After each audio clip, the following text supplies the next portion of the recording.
Okay, नमस्कार नमस्कार नमस्कार। एक बार फिर से आप सभी का हमारे इस सीरीज वार में हार्दिक हार्दिक स्वागत है। और जैसा कि आप सभी को बहुत अच्छे से क्लियर है कि यहां पर जो सीरीज वार हम चला रहे हैं वो है हमारा आर्ट एंड कल्चर, यानी कि कला और संस्कृति की एक सीरीज वार चलाई जा रही है स्टडी आईक्यू के द्वारा, जिसमें हमने लास्ट टाइम जो कवर किया था वो था गुप्त काल की कला और संस्कृति के बारे में पढ़ा था। उसमें उसकी वास्तुकला पढ़ी थी, मूर्ति कला पढ़ी थी और बहुत अच्छे से हमने लास्ट टाइम क्लियर किया था कि जो गुप्त काल था, गुप्त काल में हमने मूर्तियों तक जाके बात खत्म की थी। लेकिन गुप्त काल में एक बात और रह जाता है जिसको हम यहां पर आगे निकाल के लेके आए हैं, जिसको कहते हैं हम मंदिर की वास्तुकला, यानी कि नागर शैली। अब इस नागर शैली को स्टार्ट करने के लिए थोड़ा सा डिटेल में आपके साथ यहां पर शेयर करना चाहूंगा। डिटेल कुछ इस प्रकार से है कि ये जो हम पढ़ रहे हैं ये सारी की सारी चीजें मेरे प्यारे साथियों गुप्त काल में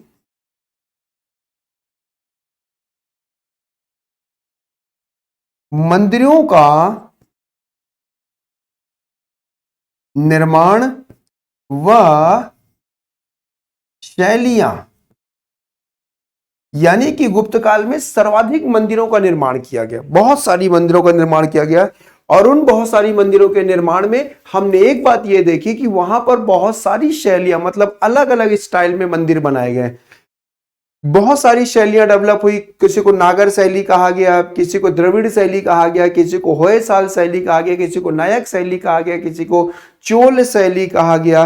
बहुत सारी शैलियां यहां पर आपको देखने को मिली। वो सभी शैलियों को हम एक एक करके अपने इस लेक्चर में कंप्लीट करने वाले हैं, जिसमें से जो हमारा पूरा लेक्चर डिपेंड है, जो पूरा लेक्चर बेस्ड है, वो है नागर शैली पे। यानी कि आज की क्लास जो है सभी शैलियों में से जो सबसे फेमस, सबसे पहली शैली निकल कर आती है वो है नागर शैली। और इस नागर शैली के बारे में आज की क्लास में हम देखेंगे किस प्रकार से नागर शैलियों में मंदिरों का निर्माण हुआ, किस प्रकार से चीजें देखने को मिली, वगैरह वगैरह चीजें।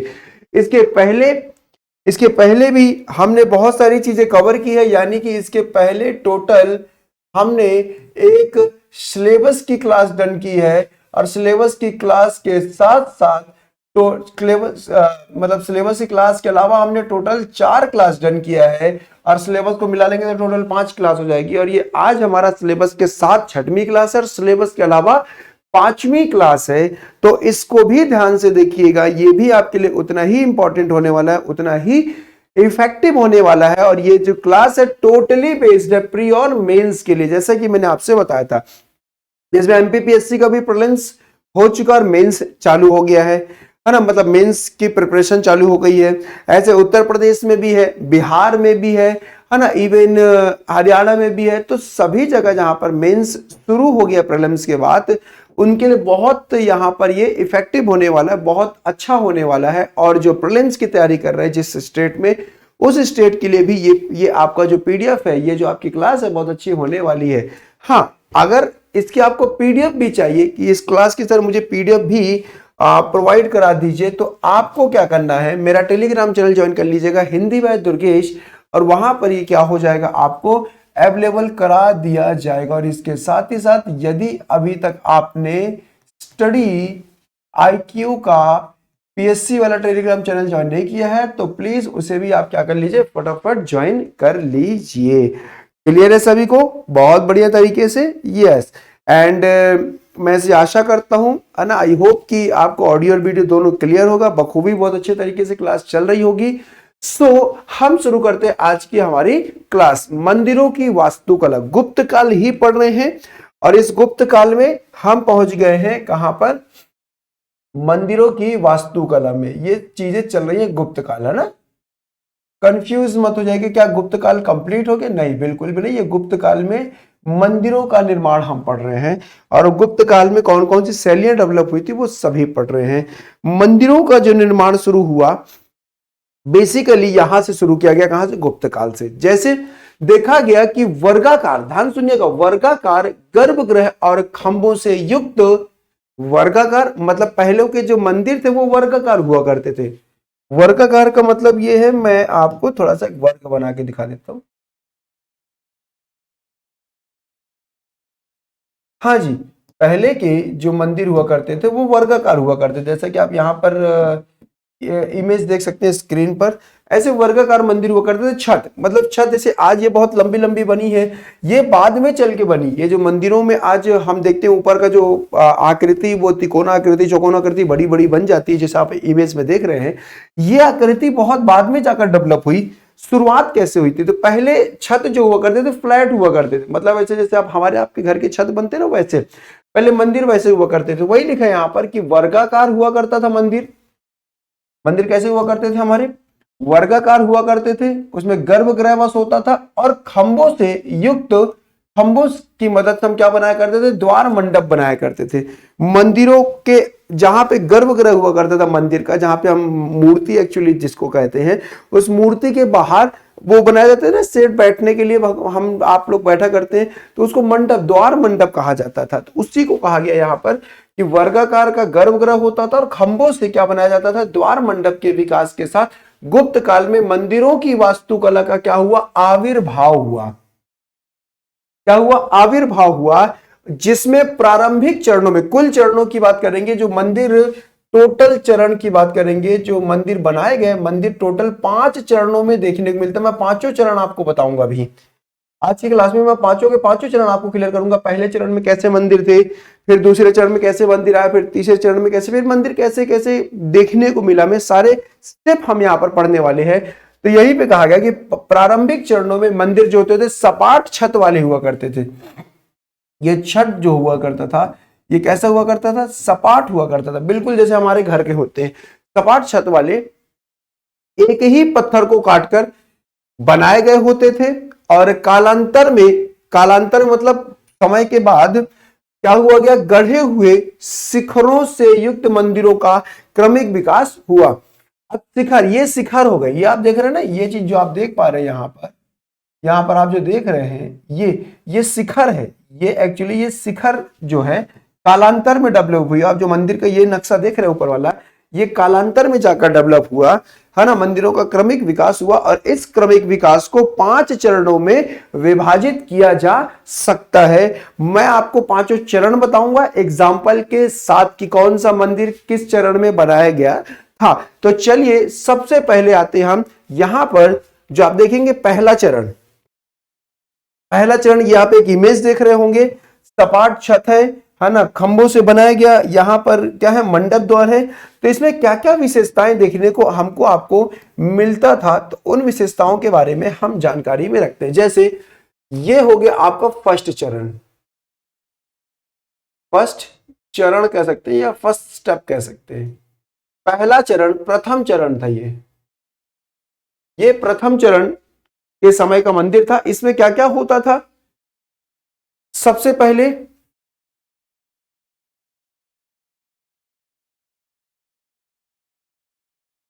पहले क्या होता था?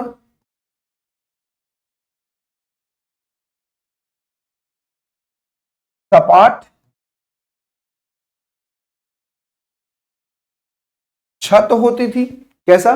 सपाट छत होता था। छत कैसा था? बिल्कुल सपाट हुआ करता था। ठीक है, यहां पर ये इस तरीके का छत नहीं हुआ करता था, ये गड़े हुए शिखरों का शिखर नहीं बनाया जाता था। पहले क्या होता था? छत सपाट हुआ करते थे। यहां पर छत क्या हुआ करते थे? सपाट हुआ करते थे। साथ ही साथ इसमें क्या होता था? जो मंदिरों का आकार था,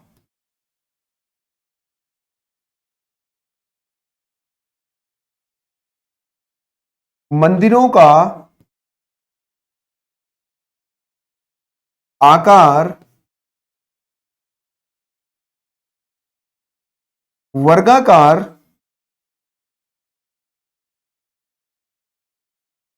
होता था। मंदिरों का जो आकार था वो कैसा था? मंदिरों का आकार वर्गाकार होता था। एक, मंदिरों का आकार कैसा होता था?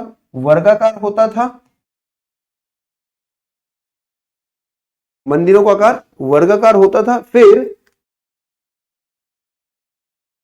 जो द्वार मंडल थे, द्वार मंडप थे, द्वार मंडप को उथले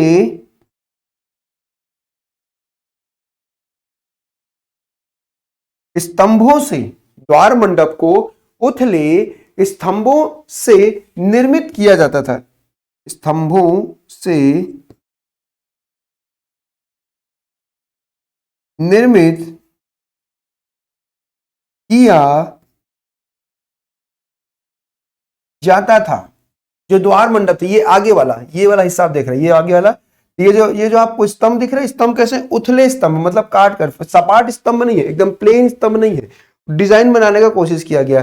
तो ये जो आप देख रहे हैं ना, ये आगे वाला हिस्सा, इतना हिस्सा, ये वाला जो आगे का हिस्सा आप देख पा रहे हैं ना, ये वाला, ये आगे का हिस्सा, ये द्वार मंडप हुआ करता था।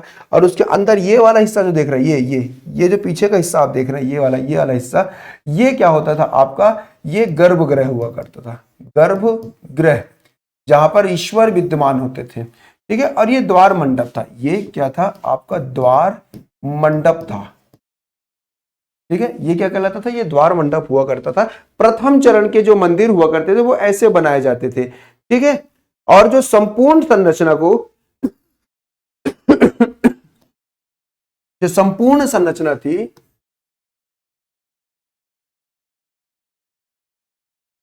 संपूर्ण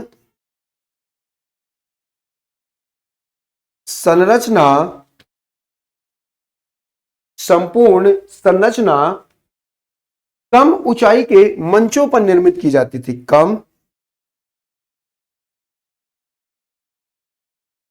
ऊंचाई के मंचों पर निर्मित किया जाता था। मतलब ज्यादा हाइटेड नहीं हुआ करता था मंदिर, जो हुआ करते थे ज्यादा ऊंचे हाइट के, जैसे आज के मंदिर बहुत बड़े बड़े बनाए जाते हैं, तो पहले जो प्रथम चरण के मंदिर हुआ करते थे वो ज्यादा हाइट के नहीं हुआ करते थे। तो एक तो क्या होता था, हमने क्या पढ़ा, सबसे पहले हमने पढ़ा कि मंदिर क्या होते थे, सपाट हुआ करते थे। फिर हमने क्या कहा कि मंदिरों का जो आकार हुआ करता था वह कैसा होता था, वर्गाकार हुआ करता था। अच्छा, उसका जो द्वार मंडप था, उसके द्वार मंडप पर क्या कहते थे, उथले, यहां पर द्वार मंडप को क्या किया जाता था, उथले स्तंभों से निर्मित किया जाता था। और संपूर्ण जो संरचना थी वह कम ऊंचाई वाले स्तंभों से निर्मित की जाती थी। कम ऊंचाई वाले स्तंभों से क्या की जाती थी, निर्मित की जाती थी। तो ये तो पहला क्या होता था, संरचना देखने को मिलता है। और यहां पर ये जो उदाहरण है, ये जो आप देख पा रहे हैं, ये उदाहरण किससे है, ये जो मंदिर है, ये मंदिर है सांची। ध्यान सुनिएगा, सांची के स्तूप की बात नहीं कर रहा हूं मैं, ये मंदिर है आपका सांची में निर्मित मंदिर संख्या 17। सांची में निर्मित मंदिर संख्या 17, ये मध्य प्रदेश में स्थित है मंदिर। जो पहले चरण का उदाहरण देखने को मिलता है, ये चीज बहुत आराम से देखिएगा, ठीक है। ये सांची स्थित मंदिर संख्या 17 है, जो सबसे प्रारंभिक में मंदिर बनाए गए थे। अच्छा, फिर मंदिर बदलता है और सेकेंड स्टेप में ये मंदिर देखने को आपको मिलता है, द्वितीय चरण में मंदिर आ जाता है। ये द्वितीय चरण का मंदिर है। और आप में से जो भी मध्य प्रदेश से होंगे तो इस मंदिर को बहुत अच्छे से जानते होंगे।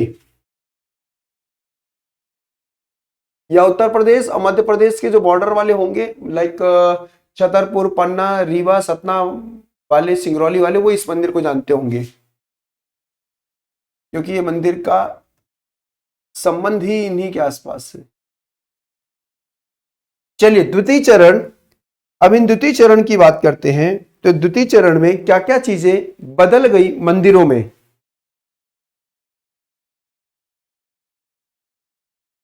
तो सबसे पहले तो याद रखिएगा कि इस चरण में अधिकतर विशेषताएं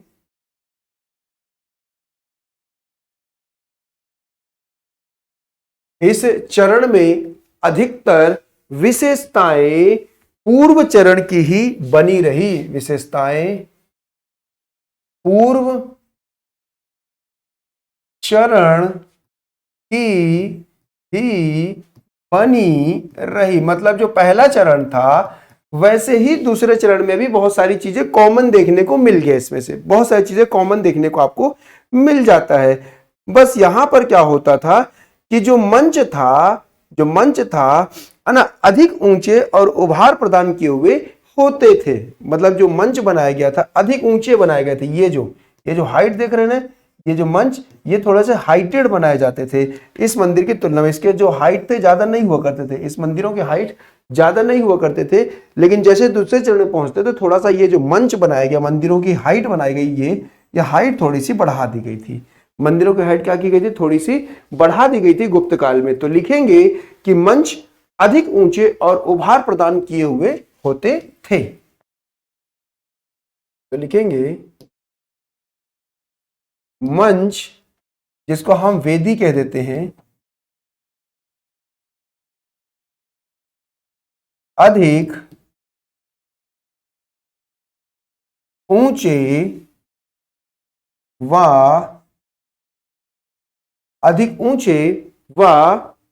उभार प्रदान किए हुए होते थे। अधिक व उभार प्रदान किए हुए होते थे। याद रखिएगा, ये जो मंदिरों की हाइट थी ये नीचे से ये ऊंची बढ़ा दी गई थी। ठीक है, ये थोड़ा सा इससे चेंज किया गया था प्रथम चरण से। ठीक है, ये चेंज देखने को मिलता है। अच्छा, कहीं कहीं दो मंजिले मंदिर के उदाहरण भी प्राप्त हुए हैं। ये याद रखना, दो मंजिल के मंदिर भी प्राप्त, मतलब कहीं कहीं पे प्रदान मतलब प्राप्त हुए हैं। कहीं कहीं दो मंजिलों वाले मंदिर भी प्राप्त हुए हैं। कहीं कहीं दो मंजिलों वाले मंदिर भी क्या हुए हैं, प्राप्त हुए हैं। ये चीज भी आपको देखने को मिला है। ये चीज याद रखना, ये चीज भी कहीं कहीं पे आपको हमको देखने को मिला कि इसमें दूसरे चरण में मिलता है। ठीक है। अच्छा, इस चरण का एक और महत्वपूर्ण संयोजन ये था कि गर्भगृह के चारों ओर ढका हुआ मार्ग था। मतलब इसमें क्या किया गया कि गर्भगृह को चारों तरफ से ढाक दिया गया था। इस चरण में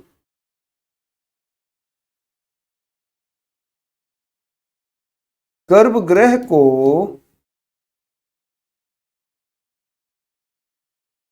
चारों ओर से ढाक दिया गया था, है ना। इस चरण में जो गर्भगृह थे इसको चारों तरफ, देखो सब बंद है, ये गर्भगृह है, ये चारों तरफ से दीवालों से पूरी तरह से पैक कर दिया गया। जैसे यहां पर खुले हुआ था, यहाँ पर एक पूरा हिस्सा खुला हुआ देखने को आपको मिला। लेकिन यहां पर क्या किया गया, यहां पर बहुत छोटा सा स्थान बनाया गया जो इसको देखने को मिलता है। ठीक है, हाँ, क्लियर है। अच्छा, अब ये जो उदाहरण है, ये जो उदाहरण आप मंदिर देख रहे हैं, ये मंदिर जो है, ये मंदिर है आपका मध्य प्रदेश में स्थित, मध्य प्रदेश में स्थित नचना, मध्य प्रदेश में स्थित नचना कुठार का पार्वती मंदिर है। नचना कुठार का पार्वती मंदिर है, जो मध्य प्रदेश में कहां पर है, पन्ना जिला में आता है। ये सतना और पन्ना के बॉर्डर पे पड़ता है, एक्चुअली है ये पन्ना जिले में, है ना। वो दुरेहा सलेहा गांव पड़ता है वहां पर, उस गांव में ये स्थित है। दुरेहा सलेहा गांव में ये स्थित है। मैं एक्चुअली सतना से हूँ, इसलिए मुझे ज्यादा अच्छे से क्लियर है ये चीज, है ना। मंदिर में गया भी हूँ, पर्सनली मंदिर में होकर भी आया हूँ। है ना। यही यही मतलब नचना कुठार के जो पार्वती मंदिर है, इन्हीं के बगल से एक चौमुखनाथ का मंदिर है जो गुप्त काल में ही बनाया गया था। 12वीं शताब्दी के आसपास, 12वीं शताब्दी के आसपास बनाया गया मंदिर है। ठीक है, तो द्वितीय चरण यहाँ पर क्लियर हुआ सभी को, बिल्कुल क्लियर हो गया होगा। फिर आगे चलते हैं और जैसे ही हम तीसरे चरण की तरफ पहुंचते हैं तो यहां पर तीसरे चरण में मंदिर कुछ इस प्रकार से देखने को आपको हमको मिल जाता है, जहां पर आप देखेंगे मंदिर कुछ इस प्रकार से बनने लगे थे। मतलब ऊपर से अब हम शिखर का भी क्या करने लगे थे, निर्माण करने लगे थे। देखिए यहां पर भी छत फ्लैट थे, है ना, छत बिल्कुल सपाट रखा गया था यहां पर, लेकिन ये छत में देखो थोड़ा थोड़ा हमने उभार कर दिया है। ये जो मंदिर है, ये जो मंदिर है, ये मत समझ लेना कि ये वाला मंदिर है ना, ये अलग मंदिर है, ये अलग मंदिर है दोस्तों। ठीक है, दोनों के दोनों अलग मंदिर है, कंफ्यूज मत हो जाना। क्लियर है? हाँ चलिए, तो अब आगे बढ़ते हैं, इसका आगे की बात समझते हैं। तो अब यहां पर देखेंगे तो ये हमारा जो है ये चरण तीसरा है, ये हमारा तृतीय चरण है, तृतीय चरण है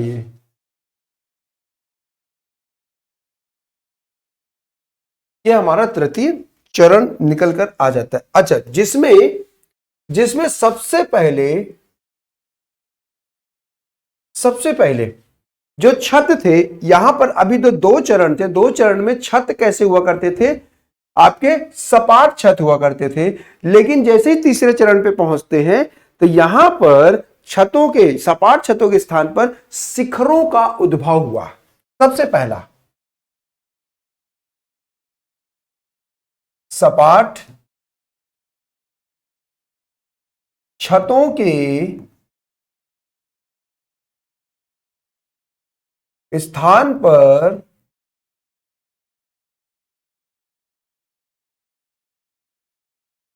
शिखरों का उद्भव हुआ। शिखरों का क्या हुआ, उद्भव देखने को मिला। जैसे ये आप देखिए, ये देखिए आप यहां पर देखिए, ये ऊपर शिखर बनाया गया, ये छोटा छोटा शिखर निकल के आ गया है कि नहीं। ये चीज यहां पर देखिए, थोड़ा थोड़ा शिखर बनाया ना, बनाना शुरू किया गया किसमें, तृतीय चरण में। ये चीज देखने को मिलता है तृतीय चरण में। अच्छा, लेकिन वे अधिक ऊंचाई के नहीं हुआ करते थे, बस ये शिखर जो थे, शिखरों का उद्भव हुआ जो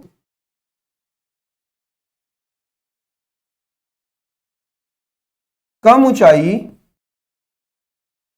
वाले थे। जो शिखर थे वो कैसे थे आपके प्यारे साथियों, कम ऊंचाई वाले थे। ये याद रखना, शिखर ज्यादा ऊंचाई वाले नहीं हुआ करते थे, कम ऊंचाई वाले बनाए जाते थे। हाँ, लगभग वर्गाकार अर्थात वक्र रेखीय थे। और जो मंदिर थे वर्गाकार हुआ करते थे और वक्र रेखीय, मतलब मंदिरों का नीचे का जो निर्माण था ये वर्गाकार ही था, कुछ भी बदला नहीं था। अच्छा, और क्या चेंजेस देखने को मिलता है कि मंदिरों को बनाने की आपकी पंचायतन शैली का आरंभ हो गया था। मंदिरों को बनाने के लिए पंचायतन शैली का निर्माण आरंभ हो गया था।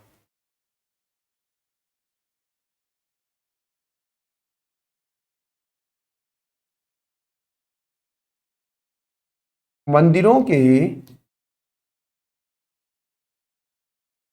निर्माण में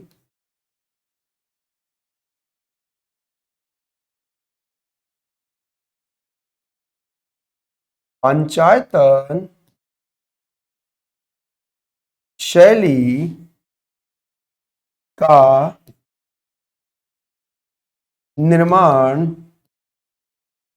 हो गया था। पंचायतन शैली का निर्माण हो गया था। अब बात आता है कि पंचायतन शैली क्या है। तो पंचायतन शैली का मतलब समझिएगा कि मंदिर बनाने की जो पंचायतन शैली में प्रमुख देवता के मंदिर के साथ चार गौण देव मंदिर होते थे। मतलब अभी तक क्या हो रहा था कि हम एक ही ईश्वर को यहां पर विराजमान करते थे, लेकिन अब हमने क्या शुरू किया, पंचायतन शैली अपनाई। और पंचायतन शैली का मतलब क्या था कि पांच पांच आयतन था। आयतन मतलब एक तरह से देवता समझ लीजिए कि एक प्रमुख देवता थे, एक प्रमुख कोई भी देव बैठाए जाते थे, और चार गौण देव बैठाए जाते थे। गौण मतलब जो प्रमुख ना हो उस मंदिर में। जैसे मान लीजिए दुर्गा जी का मंदिर है तो दुर्गा जी के साथ और कोई 4 देवता हमने बैठा दिए, और हमने विष्णु जी के मंदिर के साथ और कोई 4 देवता बैठा दिए। तो ये चीज शुरू हुआ कहां पे? तृतीय चरण में। हम जैसे आज देखिए ना मंदिरों में एक साथ बहुत सारे देवी देवताएं मिल जाते हैं हमको। वो क्यों आया? वो पंचायतन शैली से आया, और वो पंचायतन शैली कहां डेवलप हुई? तृतीय चरण में देखने को आपको हमको मिलता है। ये चीज थोड़ा सा इंपॉर्टेंट हो जाती है। इस चीज को भी आपको क्या करना पड़ेगा? देखना पड़ेगा, सीखना पड़ेगा और पढ़ना पड़ेगा, है कि नहीं? बिल्कुल। चलिए, तो ये चीज होगी आपकी पंचायतन शैली। आई होप आपको आज पंचायतन शैली समझ में भी आ गई होगी। पंचायतन शैली होता क्या है फिर से बता देता हूं। पंचायतन शैली का मतलब क्या था कि जहां पर मंदिर के अंदर एक प्रमुख देवता हुआ करते थे और उनके एक के साथ 4 गौण देवों का निर्माण किया जाता था, या 4 और देवों को बैठाया जाता था जो बिल्कुल प्रमुख नहीं हुआ करते थे। मतलब विष्णु जी से अलग होकर कोई और 4 देवता का निर्माण हम 4 अलग अलग जगह पे कर दिया करते थे। तो ये मंदिरों के निर्माण में पंचायतन शैली निर्माण आरंभ हो गया था। ठीक है। अच्छा, बात निकल गया था, महत्वपूर्ण है कि प्रमुख मंदिर जो होते थे वर्गाकार होता था और इसके सामने लंबा मंडप होता था। मतलब ये जो मंडप हम देख रहे थे, ये जो मंडप, इसको और बढ़ा दिया गया। क्या क्या दिया गया था इसमें? मंडप को और बड़ा कर दिया गया था। ठीक है। मंदिरों के सामने, मंदिरों में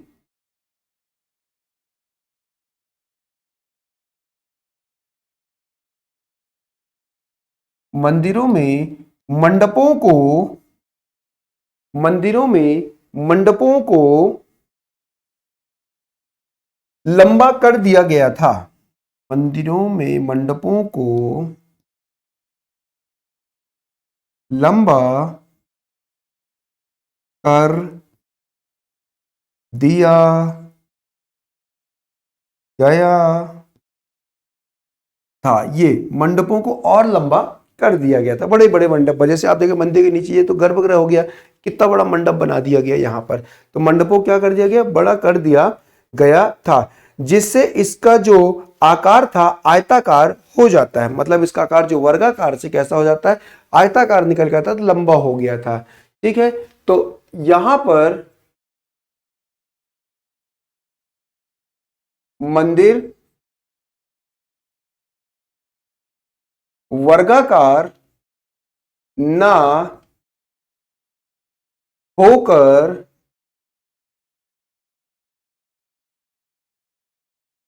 आयताकार हो गए थे। वर्गाकार से आयताकार क्यों हो गए? ये कारण आपको अभी मैंने बता दिया कि जैसे इन्होंने मंडपों को, इस मंडप की साइज क्या की? लंबी की गई, तो मंदिर वर्गाकार ना होकर पूरा आयताकार के रूप में देखने को आपको हमको मिल जाते। मतलब यहाँ पर स्क्वायर पे ना होकर यहाँ पर रेक्टेंगल में देखने को आपको मिल जाते हैं। यहाँ पर किसमें? तृतीय चरण में देखने को मिल जाते। और गौड़ देव मंदिरों को मंडप के प्रत्येक ओर एक दूसरे की सम्मुख स्थापित किया जाता था। इस प्रकार मंदिरों का जो भूविन्यास क्रूस था, क्रूस के आकार का हो जाता था। यानी कि जो 4 देवता बैठाए जाते थे, ऐसे आमने सामने बैठाए जाते, 1 2 3 4, तो आमने सामने बैठाया जाता था देवताओं को, इन चारों देवताओं को। और इसको हम क्या कहते थे? ये भूविन्यास क्रूस के आकार कहलाते थे। तो भूविन्यास क्रूस आकार कभी आ जाए लिखने के लिए आपको मेंस में कि क्रूस आकार क्या है, तो क्रूस आकार याद रखिएगा कि ये जो 4 देवता थे, इन चारों देवताओं को आमने सामने बैठाना क्रूस के आकार में बैठाया जाता था। लिख देता हूं मैं कि मंदिरों में चारों देवों को सम्मुख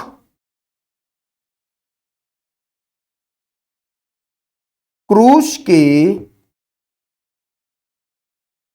आकार में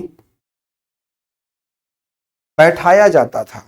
क्रूस के आकार में बैठाया जाता था। तो क्रूस के आकार कभी या क्रूस आकार कभी आ जाए, क्रूस शेप कभी पूछने के लिए आ जाए, तो क्रूस शेप याद रखना क्या होता था ये तृतीय चरण में डेवलप हुआ। चारों देवताओं के आमने सामने बैठाने का एक क्या था, शेप था, एक आकार था, जिसमें आप दो मंदिर यहां पर देख रहे हैं, जिसमें से ये जो मंदिर है, इस मंदिर के बारे में बता देता हूं। ये जो मंदिर है ये एहोल का दुर्गा मंदिर है। ये जो मंदिर आप देख रहे हैं ये आपका प्यारे साथियों एहोल का दुर्गा मंदिर है, जो कर्नाटक में स्थित है। तृतीय चरण का एक बहुत फेमस उदाहरण है। और ये जो मंदिर आप देख रहे हैं, ये जो नचना कुठार जैसा दिख रहा है, ये नचना कुठार का मंदिर नहीं है, बल्कि मेरे प्यारे साथियों देवगढ़ का दशावतार मंदिर है। देवगढ़ का दशावतार मंदिर है, जो कहां पर स्थित है?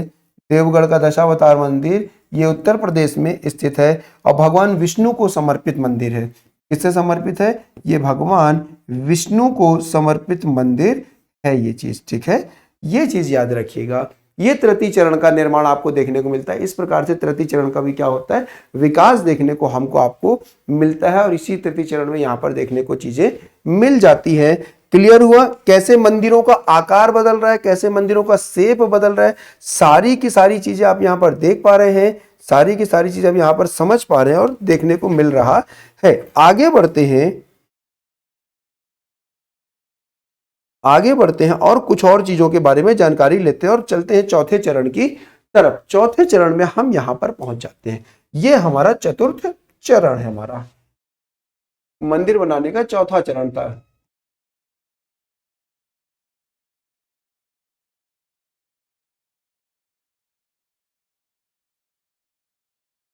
चतुर्थ चरण, पहला चरण समझ में आ गया, दूसरा चरण समझ में आ गया, तीसरा चरण समझ में आ गया। अब चौथे चरण की तरफ चलते हैं कि मंदिरों में चौथे चरण में क्या नया बदलाव किया गया, गुप्त काल में क्या नया और देखने को मिला, मंदिर में क्या ऐड किया गया, क्या एज इट इज रही चीजें, सारी चीजें हम यहाँ पर देखते हैं। मंदिर को देखिए कैसे मंदिर बदल रहे हैं, थोड़ा इमेज को ध्यान से देखिए। तो पहले ऐसा मंदिर था, है ना, फिर ऐसा मंदिर बनाया गया, फिर मंदिरों कुछ इस प्रकार से बनाया गया, फिर मंदिर यहां पर ऐसे आ गए, और फिर ये पांचवा चरण का मंदिर हम बात करेंगे ना, तो ये चौथा चरण का मंदिर आ जाता है। अच्छा, इसमें क्या था कि इस चरण के मंदिर लगभग एक जैसे ही थे। इस चरण के जो मंदिर थे लगभग एक जैसे थे, मतलब पुराने चरण जैसे ही मंदिर थे। हम लिखेंगे कि इस चरण के मंदिर लगभग एक जैसे ही थे। इस चरण के जो मंदिर थे लगभग कैसे थे, एक जैसे ही थे, कुछ भी बदलाव नहीं देखने को मिला, एक जैसे ही पूरा मंदिर यहां पर देखने को मिलता था। अच्छा, इसमें सिर्फ जो अंतर देखने को मिला वह यह था कि मुख्य मंदिर अधिक आयताकार हो गया था। बस इसमें एक अंतर जो निकल के आता है इस चरण का, इस चरण का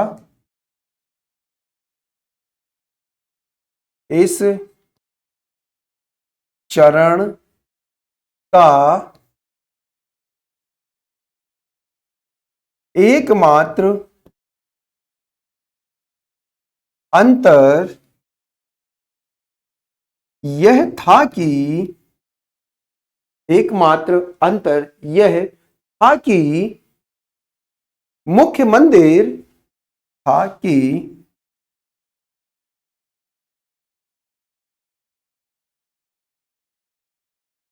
मुख्य मंदिर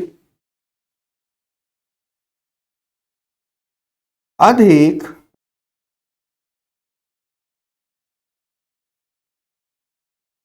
आयताकार हो गया था।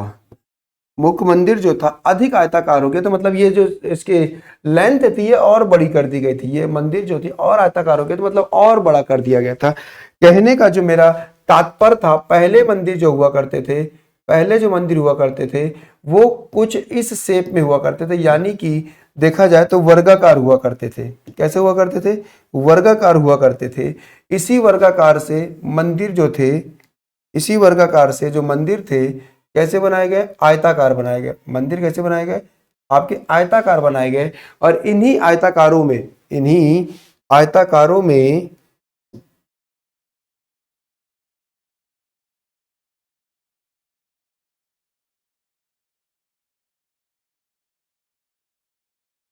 इन्हीं आयताकारों में देखने को मिला कि मंदिरों में बस क्या किया गया, इन मंदिरों का जो शेप था वो थोड़ा सा और लंबा कर दिया गया और कुछ भी डिफरेंस नहीं मिला। मतलब मंदिर पहले वर्गाकार हुआ करते थे पहले चरण में और दूसरे चरण में। तीसरे चरण में मंदिरों को क्या कर दिया गया? आपका वर्गाकार से आयताकार कर दिया गया। और चौथे चरण में मंदिर को क्या किया गया, जिसको आयताकार था उसको और बड़ा कर दिया गया। ये चीज देखने को मिला हमको मंदिरों के निर्माण में। बाकी सब कुछ एक जैसा देखने को मिला था, कुछ भी बदलाव इसमें देखने को नहीं मिला। और जो आप मूर्ति देख रहे हैं, ये जो मंदिर देख रहे हैं, ये महाराष्ट्र के तेर मंदिर का उदाहरण है। ये जो मंदिर है ये चौथा चरण का उदाहरण है।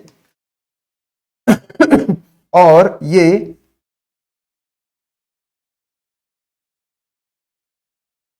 महाराष्ट्र के तेर मंदिर, या इसे ही कहा जाता है विक्रम मंदिर। तेर मंदिर या इसे ही कहा जाता है विक्रम मंदिर। तो ये जो आप देख रहे हैं ये उदाहरण है आपका चौथे चरण का उदाहरण है मंदिरों के निर्माण में। चौथे चरण का उदाहरण आपको यहाँ पर देखने को मिला। चारों चरण समझ में आ गए। आई होप चारों चरण आपको बहुत अच्छे से क्लियर हुए होंगे। कोई भी चरण ऐसा नहीं होगा जो आपको क्लियर नहीं हुआ होगा। अच्छा, चौथे चरण के बाद जो हमारा अंतिम चरण है वह हमारा पंचम चरण। पंचम चरण,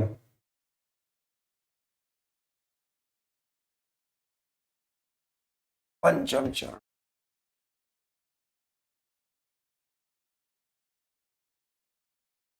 अब इस पंचम चरण की बात करते हैं और देखते हैं क्या हो सकता है। मंदिर को ध्यान से देखिए, मंदिर को ध्यान से देखिए, समझ में आ जाएगा।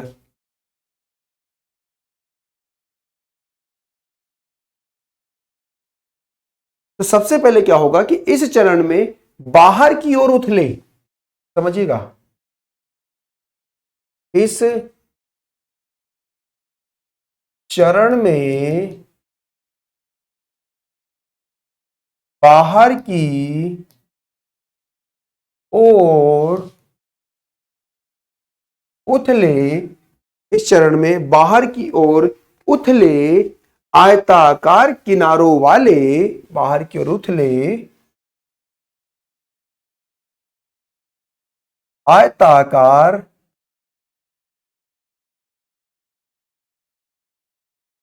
किनारों वाले, आयताकार किनारों वाले वृत्ताकार मंदिर का निर्माण हुआ। किनारों वाले वृत्ताकार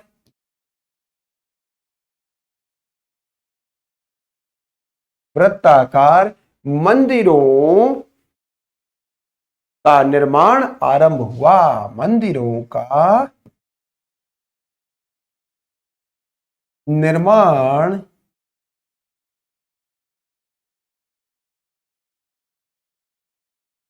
आरंभ हुआ। निर्माण आरंभ हुआ। वृत्ताकार, देखिए सबसे पहले क्या था? वर्गाकार, वर्गाकार के बाद आयताकार, फिर क्या लिखा? आयताकार किनारों वाले, जो आयत के आकार के किनारे थे वाले वृत्ताकार मंदिरों का, मतलब इसके चारों तरफ जो बॉर्डर था, ध्यान समझिए, इसके चारों तरफ का जो बॉर्डर कुछ ऐसा था।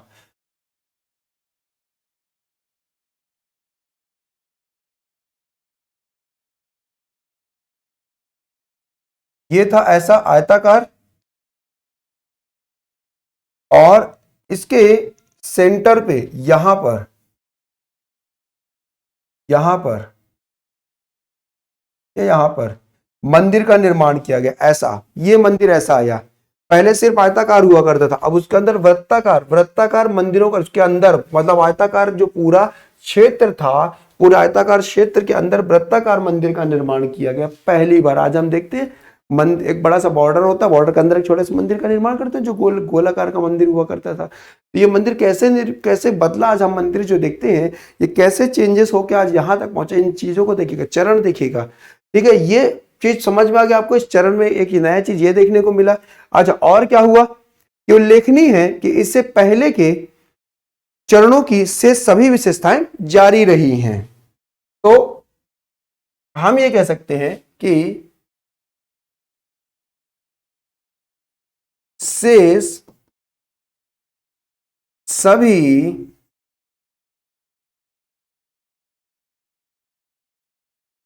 विशेषताएं जारी रहीं। शेष सभी विशेषताएं क्या थी, जारी रही मंदिरों का निर्माण। बाकी जो पुराना था वही चल रहा था, नया क्या किया गया, तो ये हमने वृत्ताकार अंदर मंदिरों का निर्माण शुरू किया। ये जो मंदिर आप देख रहे हैं, ये वृत्ताकार मंदिरों का निर्माण पहली बार यहां पर शुरू किया गया था, और यही चीज आज भी चला आ रहा है। अब अगर एग्जाम्पल की बात करें तो ये जो मंदिर आप देख रहे हैं, ये मंदिर है बिहार में राजगीर का मनियार मठ। राजगीर का मनियार मठ है ये जो मंदिर आप देख रहे हैं, ये है आपका बिहार में, बिहार में राजगीर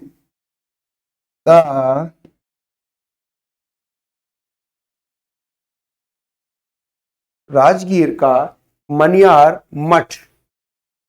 और इस मंदिर को लेकर बहुत सारे दंत कथाएं भी हैं, बहुत सारा यूट्यूब में वीडियोस भी पड़ा है कि यहाँ पर शेषनाग का वो था, क्या नाम है, नागमणि से संबंधित है। यहाँ पर बहुत शेषनाग रहते हैं।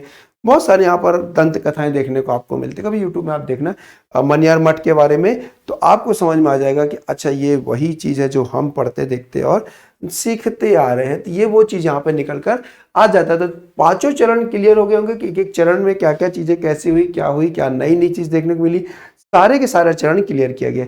अब बात आती है कि मंदिर वास्तुकला की जो शैलियां थी, मंदिर वास्तुकला की कौन कौन सी शैलियां डेवलप हुई, कब, गुप्त काल में। और उन्हीं शैलियों को हम क्या करेंगे कि करके पढ़ते चलेंगे और देखते चलेंगे। ये क्रम से याद रखना, ये वरीयता के क्रम में है, प्रसिद्धि के क्रम से देखने को मिलेगा आपको यहां पर। चलिए, तो यहां पर अगर देखें तो बहुत सारे शैलियां डेवलप हुई है ना।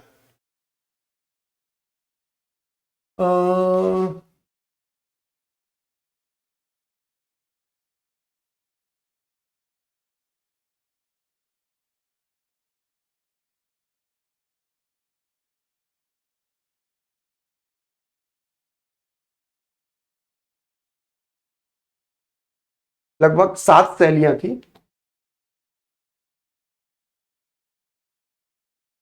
सातों शैली को हम यहाँ पर एक एक करके लिखते चलते हैं, और सातों शैली के बारे को आपको याद भी रखना है। जैसे सबसे पहली शैली है नागर शैली। द वेरी फर्स्ट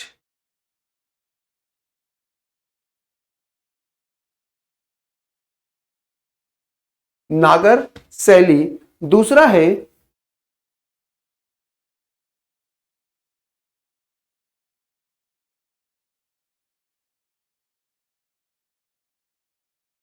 द्रविड़ शैली। तीसरा है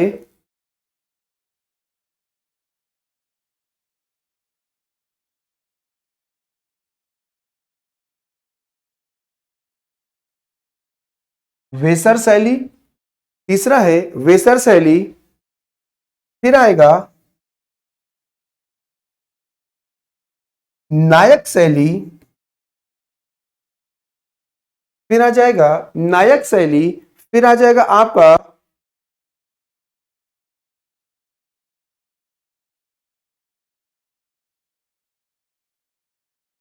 होयसाल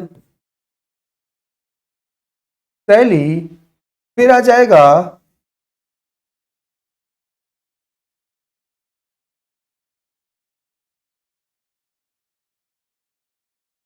विजयनगर शैली।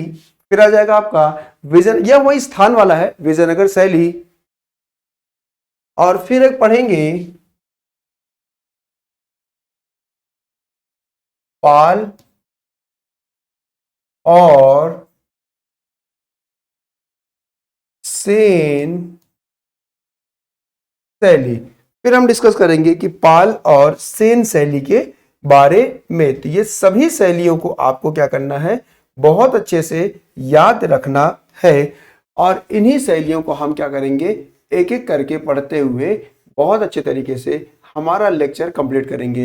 ये सारी चीजें पेड क्लास में पढ़ाई जाती हैं, लेकिन स्टडी IQ ने पहली बार ये पूरा फ्री कर दिया है आप सभी के लिए। सोचिए ये पूरी तरह से फ्री है, तो आप इसका बहुत अच्छे से उपयोग करना है अपने मेंस में, अपने प्रीलिम्स में। इसका ज्यादा से ज्यादा आपको क्या करना है, यहाँ पर प्यारे साथियों नोट्स बनाना है और इस वीडियो को ज्यादा से ज्यादा लोगों तक पहुंचाना है, ताकि मेरा ये जो मुहिम है, मेरे द्वारा चलाई गई ये सीरीज वार है, सबको बिल्कुल अवगत कराया जा सके इन चीजों से। बस एक छोटा सा आपसे यही निवेदन है, बस एक छोटा सा आपसे यही रिक्वेस्ट है मेरे साथ, ठीक है।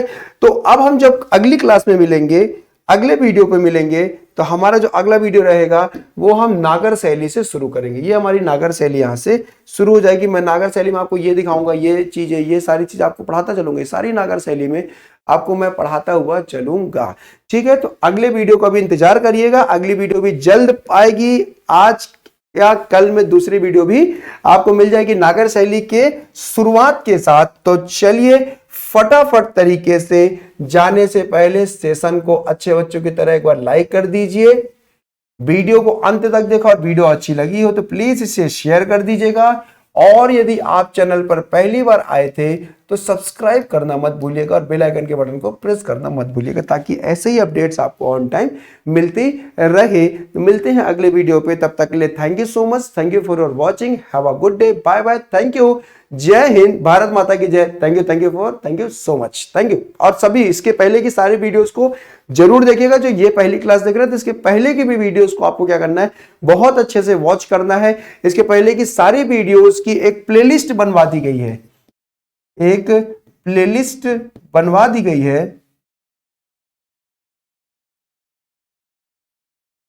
एक प्लेलिस्ट बनवा दी गई है, तो उसे भी आप क्या कर सकते हैं, बहुत अच्छे तरीके से ऐड ऑन कर सकते हैं। क्लियर है? यस, बहुत बढ़िया, बहुत ही शानदार।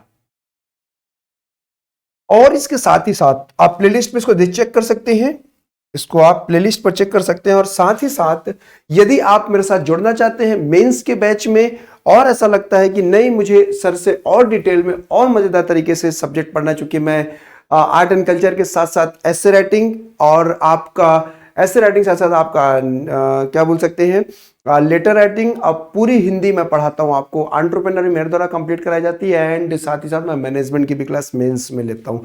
तो आपको लगता है कि मुझे मेरे साथ पढ़ना चाहिए, तो आप अभी एक बैच लॉन्च किया गया स्टेट PSC का live pre plus mains foundation Nishchay batch 7 launch कर दिया गया, जो उत्तर प्रदेश, बिहार, ओडिशा, पंजाब, असम, मध्य, महाराष्ट्र, वेस्ट बंगाल, जम्मू एंड कश्मीर, हरियाणा, इन सभी में ये बैच लाया गया है। और बहुत ही बेस्ट बैच है, बहुत ही बेस्ट ऑफर के साथ यहां पर लाया गया है। तो इस बैच को आप आज ही जाकर परचेस कर सकते हैं। अगर इस बैच को आपको परचेस करना है तो लेट मी टेल यू कि how to purchase this batch and course. You can go to Google और यहां पर आप लिख सकते हैं study IQ PSC and search कर दीजिए। पहले ही में क्लिक कर लीजिएगा, कोई दिक्कत नहीं है। जैसे आप जाएंगे तो ये आपको दिखेगा, यहां पर देखिए पंजाब का दिख रहा है प्रगति बैच, ठीक है। आप देखेंगे यहां पर आप ये चीज दिख रहा है आपको यहां पर, लेट मी कंप्लीट दिस, ये चीज आप देखिए यहां पर साफ साफ आपको दिख रहा है उत्तर प्रदेश फाउंडेशन निश्चय बैच 7 है ना। यही चीज बिहार में भी है, ओडिशा से भी है, हरियाणा भी है, असम भी है, पंजाब भी है, जम्मू एंड कश्मीर भी है, वेस्ट बंगाल, सभी जगह ये लाया गया ऑफर है। जैसे अब मान लीजिए आप उत्तर प्रदेश से क्लिक कर दीजिए, कोई दिक्कत नहीं है। यहाँ पर प्राइस राशि क्या लिखा है, 14,999 रुपए लिखा, कोई टेंशन लेने की बात नहीं, सीधे बाय नाउ पे क्लिक करिए। बाय नाउ पे क्लिक करेंगे, 14,999 लिखा है, ऐड प्रोमो कोड पे जाइए और यहाँ पर इंटर कूपन कोड में डीके लाइव लिख दीजिएगा। डीके लाइव लिख के अप्लाई करेंगे, प्राइस राशि सीधे कम हो जाएगी, आप 11,999 रुपए जाएगी 2 साल की वैलिडिटी के साथ। बहुत सारी चीजें इसमें आपको प्रोवाइड करा जाएगी, जैसे लाइव क्लासेस है, 1-to-1 मेंटोरशिप है, आंसर राइटिंग प्रोग्राम है, प्रीलिम्स टेस्ट सीरीज है, हैंड रिटेन नोट्स है ना, लाइव क्लासेस है, और आपका कॉम्प्रहेंसिव कवरेज, सारे टॉपिक कवर किए जाएंगे, टेस्ट सीरीज रहेगा, प्रैक्टिस क्वेश्चंस मिलेंगे, है ना। ये सारी चीजें आपको मॉड्यूल या SIP एंड कैप मॉडल्स भी यहाँ पर प्रोवाइड कराया जाएगा। तो ये जो आप देख रहे हैं ये बैच बहुत किफायती है और इसका अंतिम डेट आज ही है। ये अंतिम डेट आज ही है क्योंकि यहाँ पे 5 मार्च आज ही है और ये बैच पूरी तरह कंप्लीट हो जाएगा। तो फटाफट इसे जाके परचेस कर लेना। ये टाइमिंग इसकी शाम को 6 बजे रहेगी। और बाकी डिटेल के लिए आप कांटेक्ट करते हैं नंबर पर, या टिकर के नीचे नंबर चल रहा है, मेरे वीडियो में नीचे नंबर चल रहा है, वहां पर भी क्या कर सकते हैं, कॉल करके इंफॉर्मेशन ले सकते हैं ये सारी चीजों के बारे में। क्लियर है सभी दोस्तों? चलिए, तो आई होप आपको ये चीजें अच्छी समझ में आ गई होगी। मिलते हैं हम अगले वीडियो पे, तब तक के लिए thank you so much, have a good day, bye bye, thank you, जय हिंद, भारत माता की जय, थैंक यू सो मच।